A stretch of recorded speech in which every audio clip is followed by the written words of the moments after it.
I think if I hear you call me Becky one more time, six-pack, I'm gonna pop your tops. All six of them. Who are you?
Hey, this is Matt once again. Welcome back to another video. This is another paid request, this time from Joseph. Thank you so much for that.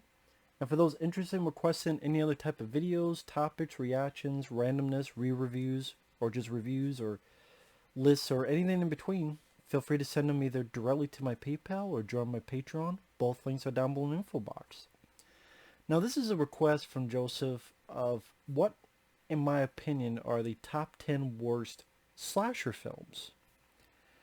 I had to think for a while because the question comes into play, what equals a slasher film? What is specifically a slasher film? Like, what is you, the viewer's definition of a slasher film? Because I remember reading a book, I forget if it was the Mammoth Book of Slasher Films. It was a book, and Alien was classified as a slasher film. Just because you have one being, one individual, in one location, killing people one by one. And that could describe Jason Voorhees and Friday the 13th at camp. Friday the 13th Part 4. Jason Voorhees killing people one by one at a camp. Alien killed people one by one on a ship. What constitutes one as a slasher film and one not? And I didn't know the exact answer to that. People say, well, a slasher film has to have nudity. Well, there's slasher films I enjoy that don't really have a whole lot of, quote, nudity.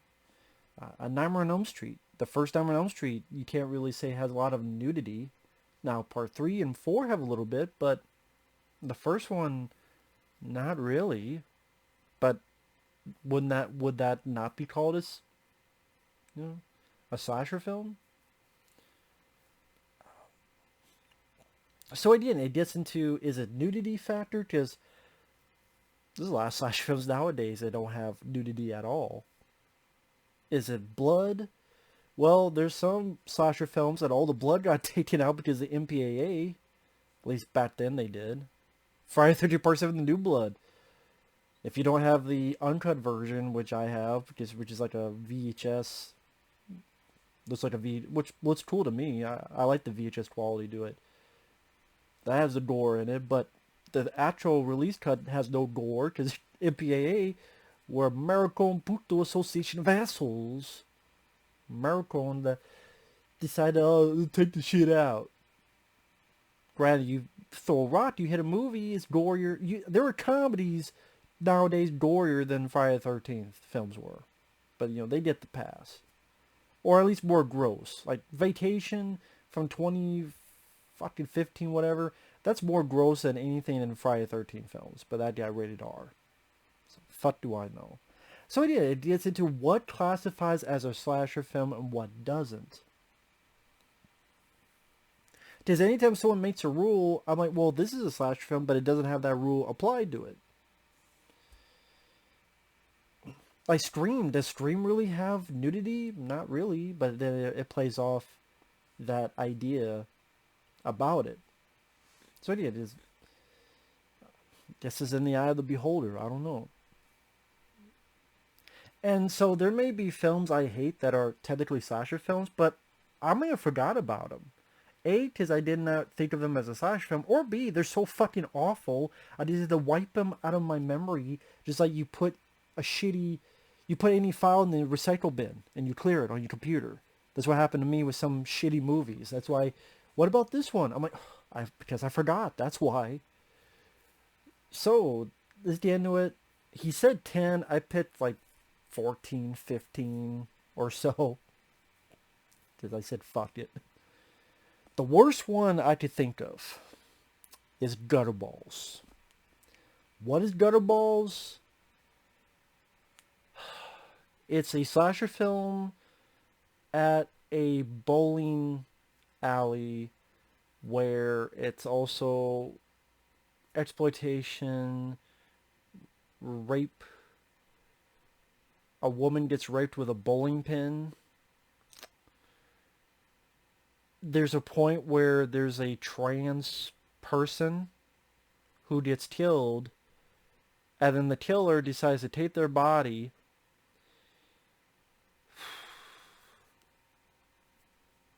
take the dick, cut it this way, and split it like a hot dog. Well, a hot dog bun. Like a hot dog bun. So just picture a dick, and the killer cuts it this way, and splits it like a flower. Hot dog bun. Why? Because it's a piece of fucking trash that tries to be so shocking, but it comes off as desperation. And that's why I think of movies like that. A Serbian film, which I will put on here, but it's not a slasher film. Martyrs. These are films that, again, try so fucking desperately to be shocking, and it's just desperation. And to me, that's not filmmaking. If that's filmmaking, Two Girls, One Cup has as much artistic integrity as a film like Gutterballs, which deserves to be in a fucking gutter, or Martyrs, or fucking a Serbian film. Fuck Gutterballs. While I was looking through a list, I'd like, that's the one that got the illicit reaction of, fuck this movie, stick in their ass. Just shock for shock's sake, desperate. Like, again, what does that do as a gore hound? Or if you like practical effects, or like, usually slasher films are meant for fun, like gotcha, like the magic trick. What is it like? Here's a dead person who's a trans person. Here's a dick. What's the fucking point? Other than, I might, more like I'm wasting my fucking time with this bullshit. And idea bowling pins shoved up people for rape. And the killer is also wearing like a goddamn bowling bag for a fucking mask. Something like that. Yeah, well, it was like a bowling, like you put your bowling ball in, wearing that as a fucking mask. So I'm like, you have this stupid shit, but then you have that shocking, disturbing shit. Fuck Gutterballs. That's why he's number one. Number two, Horror House on Highway 5, only because this is one of those films I know I reviewed, I know I've seen, but it literally exited my brain that I only remember it as like a fever dream, that there was Nazi scientists, rockets, someone in a Richard Nixon mask, and cheap well, not even $10, that's too much, $3 production value. It looked ugly cinematography wise, shit acting, that you're like, really, that's the take you're going with? You can't be dead. Nah, you can't be dead. Wait, you can't be alive. I'm not fucking joking. To watch the trailer.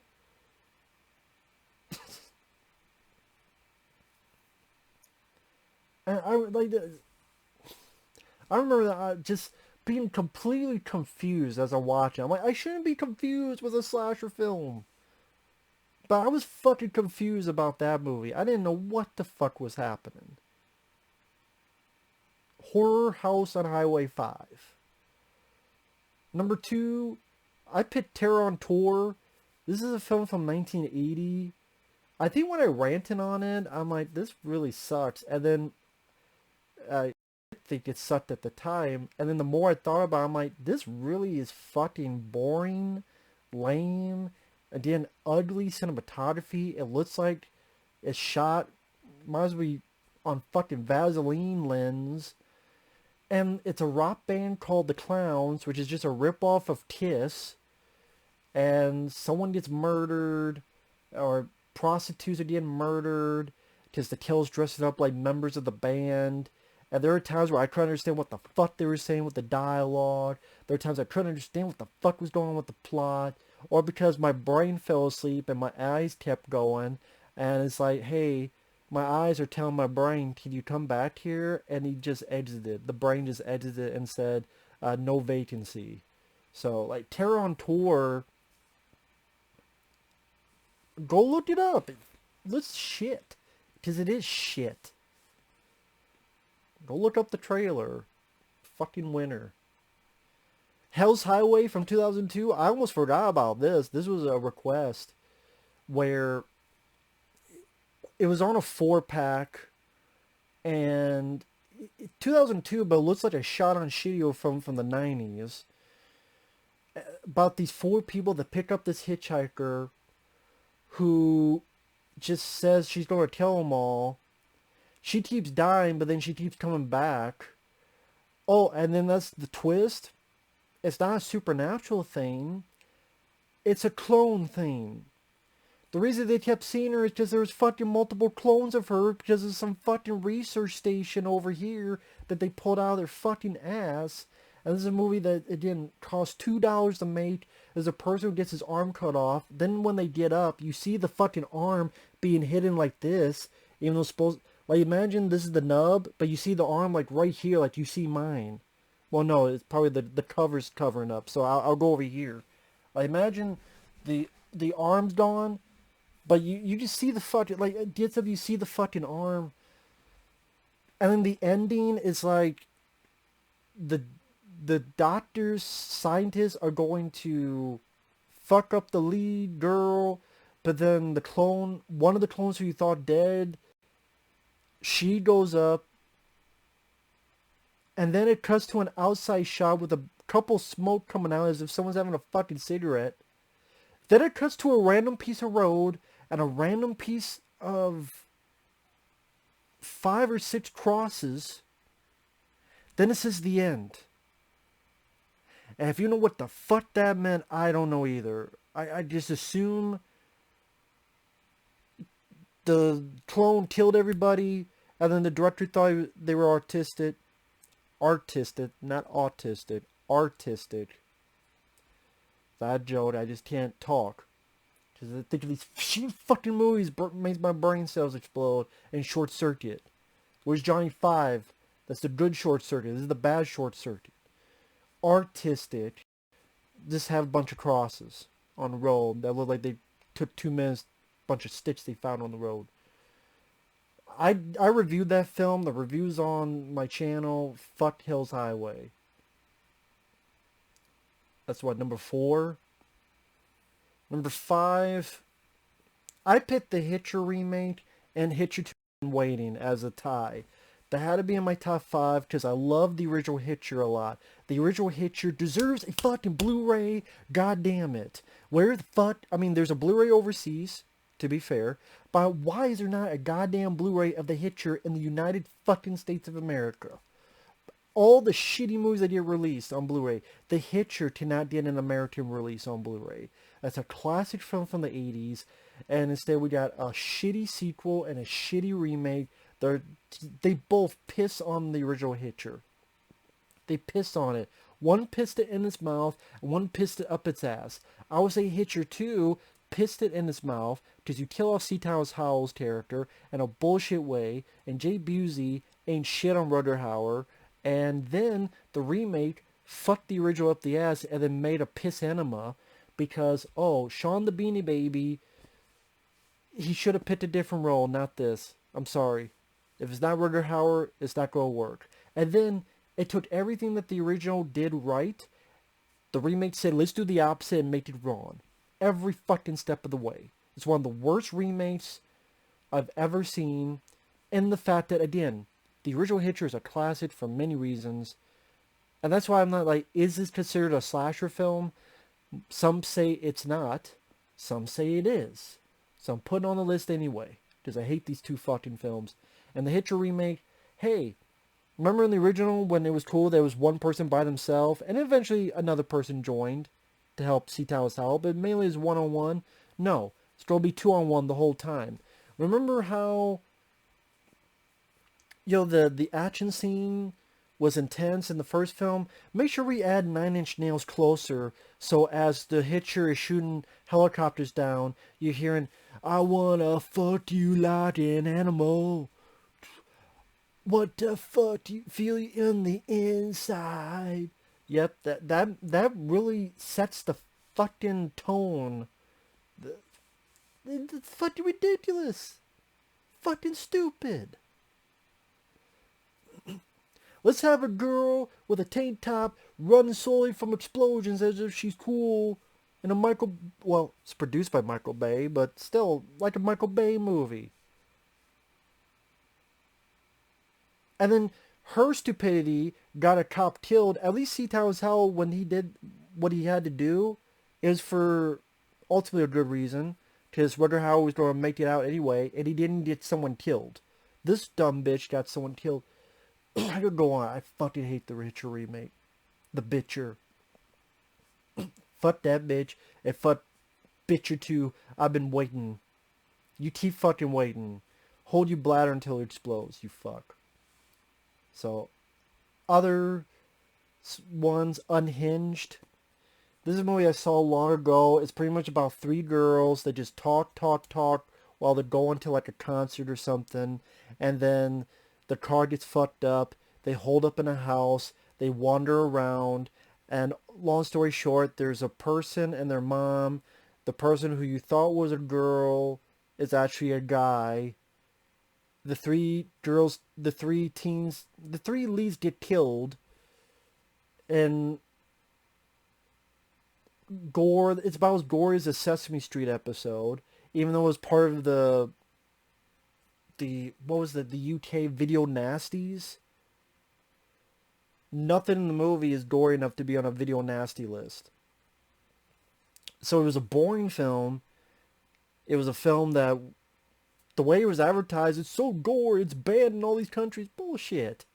Again, I've seen episodes of South Park banned more than this. And then,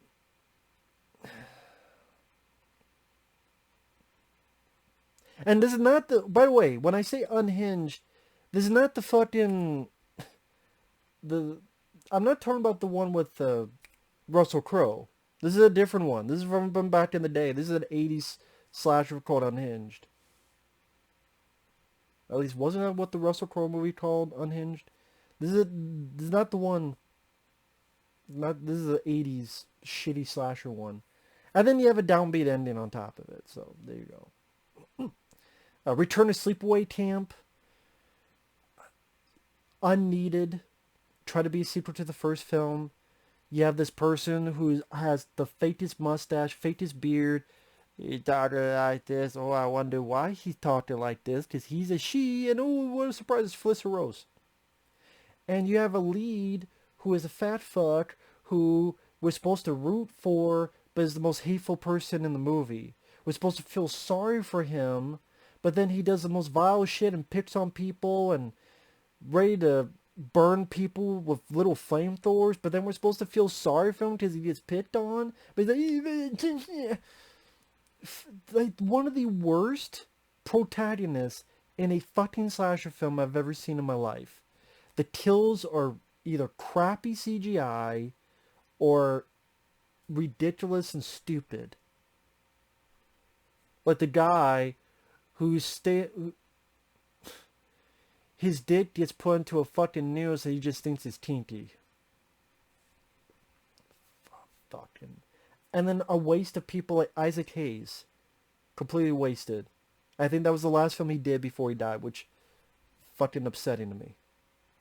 So fuck Return to Sleepaway Camp. That's on the list, as Chris Jericho would say. You're on the list. Blood Sisters. This is a film that the only reason I saw was because Joel Bob Briggs did a commentary on it. And it's about a bordello, like a hooker haven that's possessed with ghosts, like haunted with ghosts. And there are ghosts, but then at the end of the day you realize it's someone within the group killing people. Because some bullshit.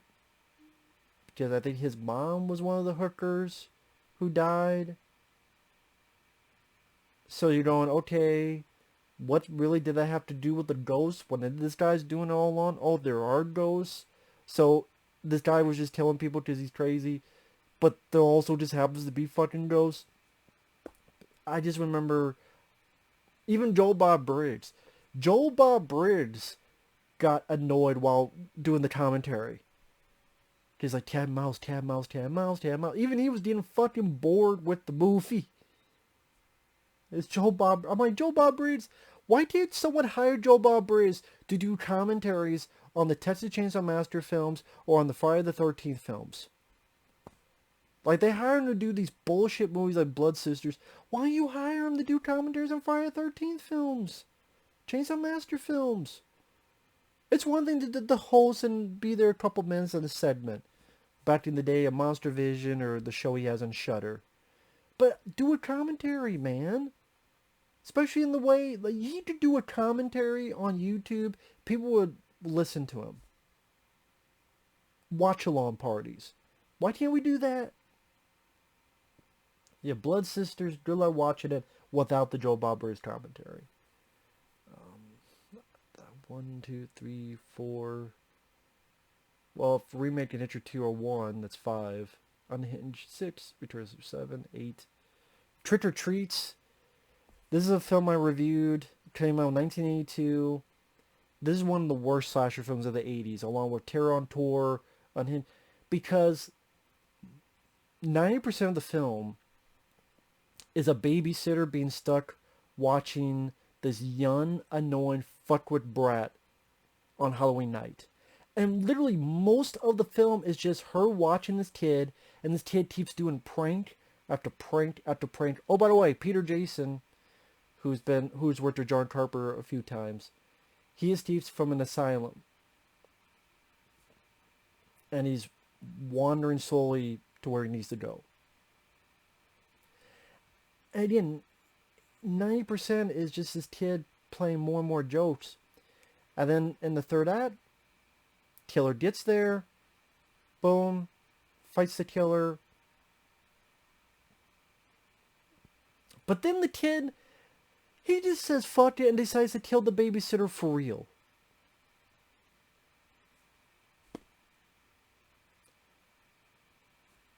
Because I guess the director thought he needed a twist ending.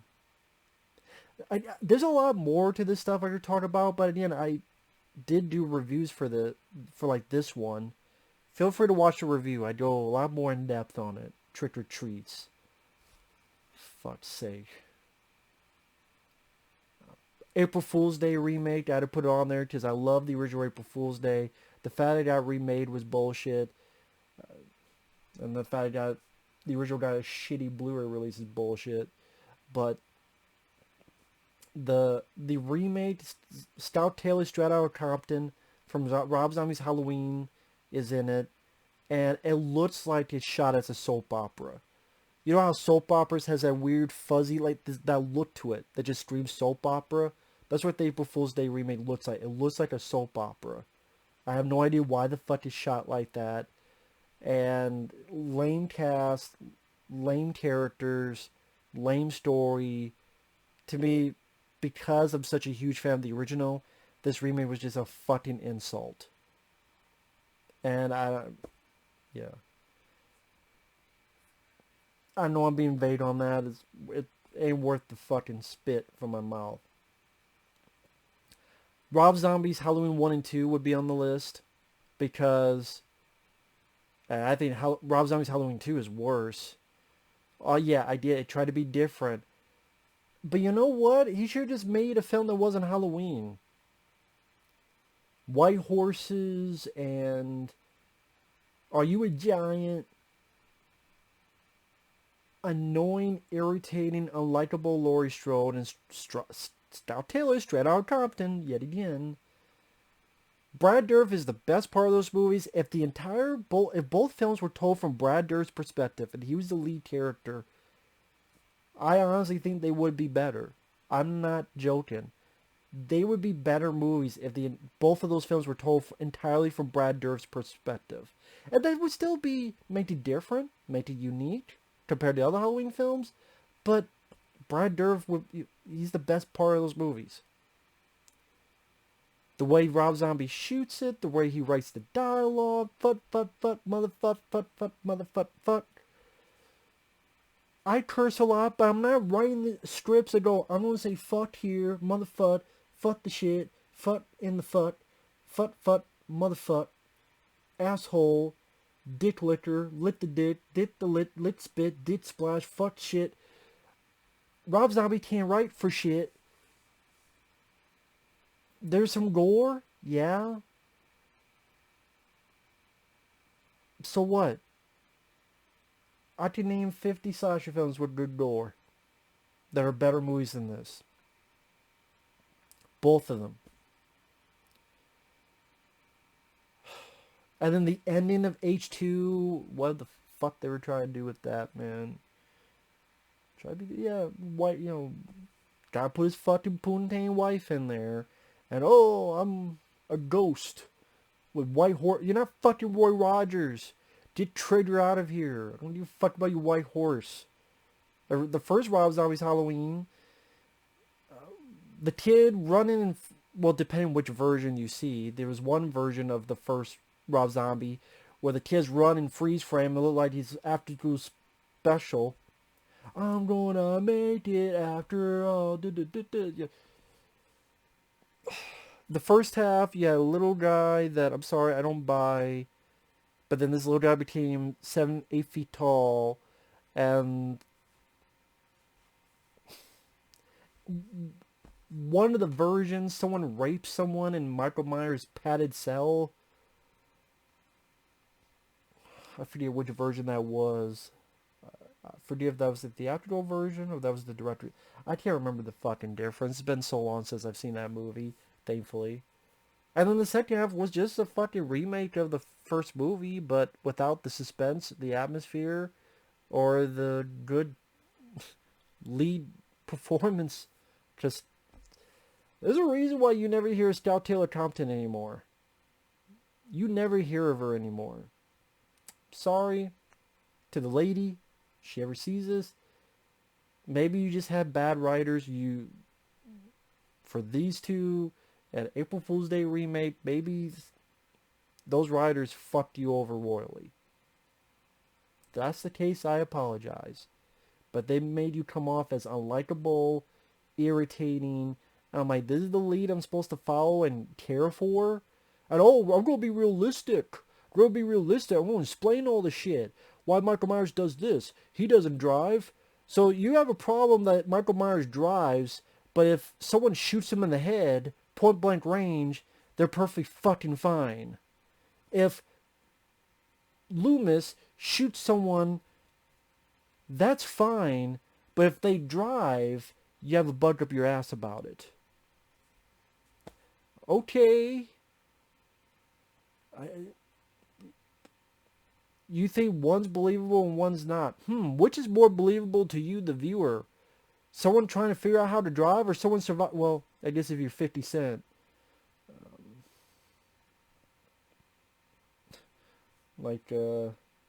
Halloween 2018. He survived all those shots. Wow, he must be 50 Cent. Yeah, that's the Michael Myers for 2018. That's the 50 Cent. So, Rob Zombie's Halloween 1 and 2. Final Exam. one of the most boring 80s slasher films. The only reason this is rated R is there's like I think a scene or two of nudity. Otherwise, it would be like a PG film. And some people really like Final Exam. Teach their own. I'm looking at this, I'm going, this is a boring fucking movie. The killer is just a guy with a knife. He looks... There's nothing to this killer. There's nothing to the story. I don't even remember there's a background to the killer as to why he's doing what he's doing. But that's why some people liked it. There's no gore. The characters I don't care about. You have this stupid beginning where these kids pretend to be terrorists, killing kids on campus, and it shows how different things are. They did a slap on the wrist. All these kids and their shenanigans. What the fuck? If you see, you know what I'm talking about. The lead girl, I can't remember a fucking thing about her. Now, I'm serious. Even the ending, I think like they get to up top and the guy falls down.